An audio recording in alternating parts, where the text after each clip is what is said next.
पिछले पूरे हफ्ते तो ये लव मी कैटेगरी में था, उसके बाद अलीबाबा की एग्जिट भी इसमें आती हुई दिखी। अब क्या नजरिया बनाना है बाजार का? पेटीएम ये है काउंटर जहां पर आपको करना है फोकस। रिसेंटली 35% की रैली भी आई थी काउंटर में बहुत ही छोटे पीरियड में, बट अभी भी अगर आप इसके आईपीओ प्राइस से देखेंगे तो 60% की गिरावट ही इसमें दिख रही है। अरमान और कुशल है हमारे साथ। अरमान, करते हैं आपसे शुरुआत पेटीएम। देखिए, सबसे पहली बात तो अगर आप देखेंगे ये जो डिजिटलाइजेशन हुआ है, अगर आप देखेंगे स्ट्रीट पे जो ग्रोसरी वेंडर किससे बात करें, वहां से लेकर आप कहीं पर भी ट्रांजैक्शन जाएं तो ये यूपीआई का ट्रांजैक्शन जिस स्पीड से बढ़ा है, उस स्पीड में काफी जो फायदा है वो पेटीएम का है। और आपने सबसे पहले अगर एक ही चीज, अगर आपको सबके मुंह पे सब एक ही चीज थी कि पेटीएम करो, उस हिसाब से ब्रांड रिकॉलिंग भी काफी बढ़िया है और इस सेगमेंट में ये मार्केट लीडर है, तो ये एक सबसे बड़ा इनके लिए बुलिश पॉइंट बन जाता है। देखिए, मेरा तो एक ही सवाल है, ये कब तक रहने वाला है?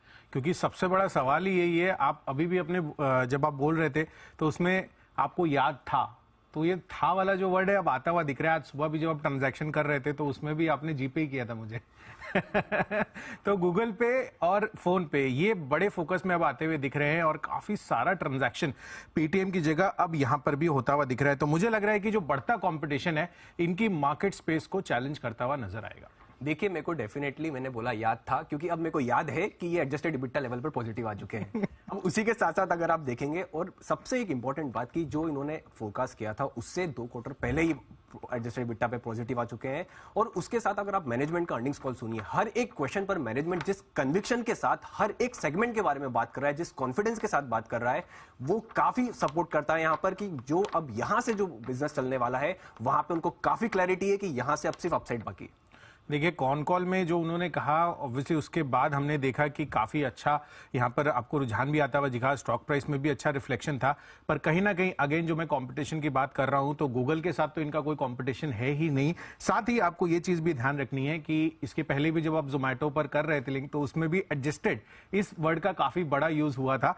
तो यहां पर भी एडजस्टेड बेसिस पर ऑपरेटिंग लेवल पर अगर आप देखेंगे तो यहां पर जो मुनाफा है वो आता हुआ दिखा है और बॉटम लाइन अभी भी घाटे में है। तो नंबर्स में अभी भी पॉजिटिविटी रिफ्लेक्ट नहीं हो रही है।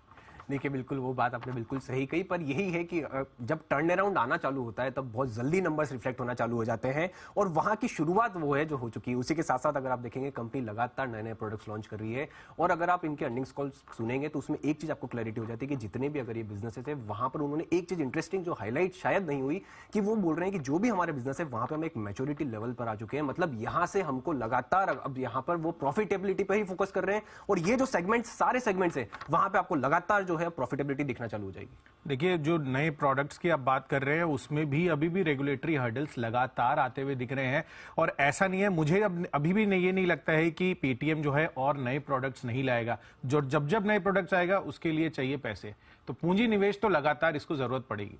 बिल्कुल सही बात है। और उसी के साथ पर आप इंटरेस्टिंग बात ये भी देखिए, अगर पैसों की दिक्कत यहाँ पर नहीं है क्योंकि अगर आप अभी भी कैश ऑन बुक्स देखेंगे तो वो काफी कंफर्टेबल है।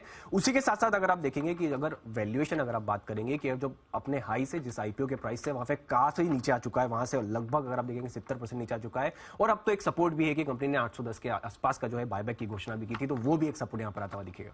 चलिए, सपोर्ट तो है, अब देखना होगा कि ये आईपीओ प्राइस तक कब तक पहुंचता है, क्योंकि यही बड़ा सवाल है और सबसे बड़ी चिंता यही बनी हुई है। और इसी वजह से ब्रोकरेज हाउसेज में अगर आप देखें तो मॉर्गन स्टैनले ने इक्वल वेट रेटिंग की राय के साथ अभी भी 700 के नीचे का ही टारगेट रखा हुआ है। देखिए, गोल्डमैन फिर भी अभी भी बुलिश है और वो 1150 का टारगेट भी दे रहे हैं।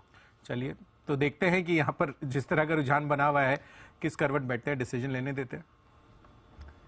एक इंटरेस्टिंग चीज थी इन दोनों की बात, तो ये दोनों पेटीएम की कर रहे हैं, love me hate me, but एक दूसरे के साथ आज सुबह जब ट्रांजैक्शन किया तो जीपे यूज किया था। अच्छा, और सर एक और चीज है, दीप सर सिर्फ पेटीएम ही यूज करते हैं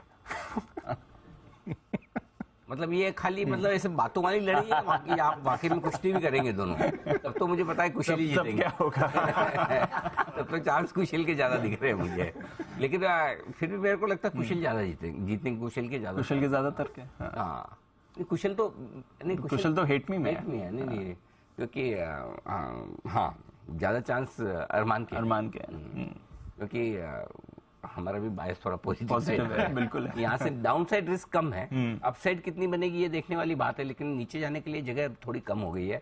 बायबैक का सपोर्ट है, परफॉर्मेंस का थोड़ा सपोर्ट है, तो धीरे धीरे रुक रुक के चलेगा। अगर एक आध क्वार्टर और अच्छा प्रदर्शन कर दिया तो मार्केट का कॉन्फिडेंस फिर से आ जाएगा।